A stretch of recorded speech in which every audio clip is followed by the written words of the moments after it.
Good evening, everyone.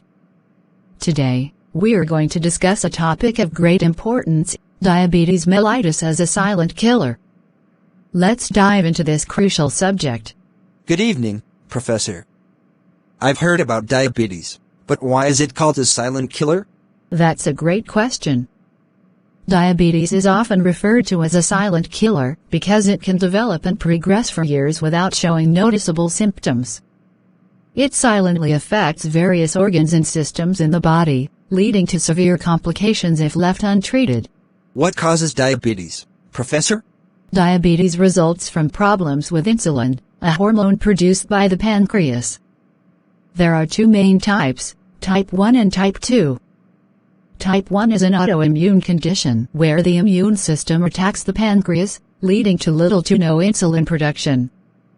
Type 2 is typically due to insulin resistance, where the body's cells don't use insulin effectively. Are there any risk factors for developing diabetes? Yes, there are several risk factors. Family history, obesity, unhealthy eating habits, lack of physical activity, and even genetics can increase the risk of diabetes.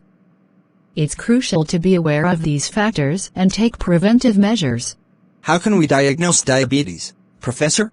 Diabetes can be diagnosed through blood tests that measure blood sugar levels. Fasting blood glucose tests, oral glucose tolerance tests, and HbA1c tests are common methods. It's essential to catch diabetes early because early intervention can prevent complications. What are some of the complications associated with diabetes? Diabetes can lead to various complications, including heart disease, kidney disease, nerve damage, vision problems, and even amputations in severe cases. That's why it's crucial to manage blood sugar levels and lead a healthy lifestyle. Now that we've discussed the various complications associated with diabetes, let's explore the underlying pathophysiology of each of these complications. Understanding the mechanisms at play can provide valuable insights into how diabetes affects different parts of the body. 1. Cardiovascular complications. In diabetes, elevated blood glucose levels contribute to the accumulation of glucose molecules on the inner walls of blood vessels. This leads to inflammation and damage to the endothelium, the inner lining of blood vessels. Over time, this damage triggers atherosclerosis, a condition where fatty deposits, cholesterol, and cellular debris build up on the arterial walls, narrowing the blood vessels and impeding blood flow.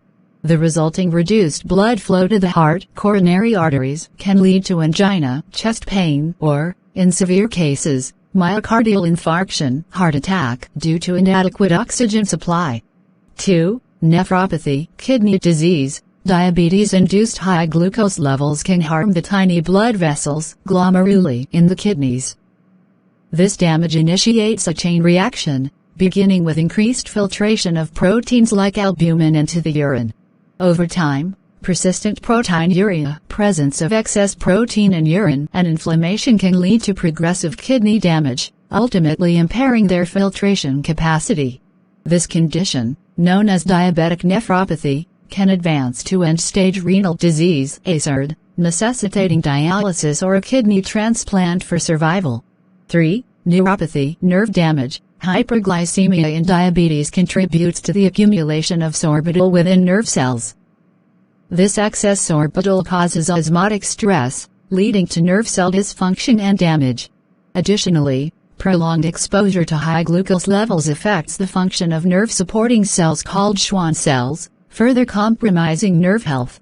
The resulting neuropathy manifests as numbness, tingling, or pain, often starting in the extremities and progressing upwards. 4. Retinopathy, eye complications. Elevated blood glucose damages the blood vessels in the retina, primarily the small capillaries. This damage triggers a cascade of events, including increased release of vascular endothelial growth factor (VEGF). VEGF promotes the growth of abnormal blood vessels in the retina, which are fragile and prone to leakage. This can lead to vision impairment and blindness. Laser therapy or anti-VEGF medications may be used to manage retinopathy. 5. Peripheral vascular disease. The combination of atherosclerosis and damage to blood vessel walls due to high glucose levels impairs blood flow to the extremities. Reduced circulation leads to tissue damage, ulcers, and, in severe cases, gangrene. Amputation may become necessary to prevent the spread of infection. 6. Diabetic ketoacidosis (DKA). DKA occurs when there is an absolute or relative deficiency of insulin, causing the body to break down fats for energy. This metabolic shift produces ketone bodies, such as acetoacetate and beta-hydroxybutyrate, leading to an increase in blood acidity.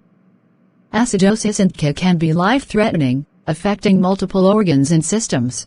Understanding the pathophysiology behind these complications emphasizes the importance of managing blood sugar levels, as well as regular medical checkups for early detection and intervention. Diabetes is indeed a complex condition that requires comprehensive care and attention to prevent or mitigate these severe complications. How can diabetes be managed or treated, Professor? The management of diabetes typically involves lifestyle changes, such as a balanced diet, regular physical activity, and medication or insulin therapy as prescribed by a healthcare professional. Self-monitoring of blood sugar levels is also vital for keeping the condition under control. Thank you for the information, Professor. It's clear that diabetes is indeed a silent but dangerous condition that requires attention and proactive measures. You're welcome, and you're absolutely right. Diabetes is a serious health issue, but with awareness and proper management, its impact can be minimized. Always remember that knowledge and a healthy lifestyle are your best allies in the fight against this silent killer. Thank you.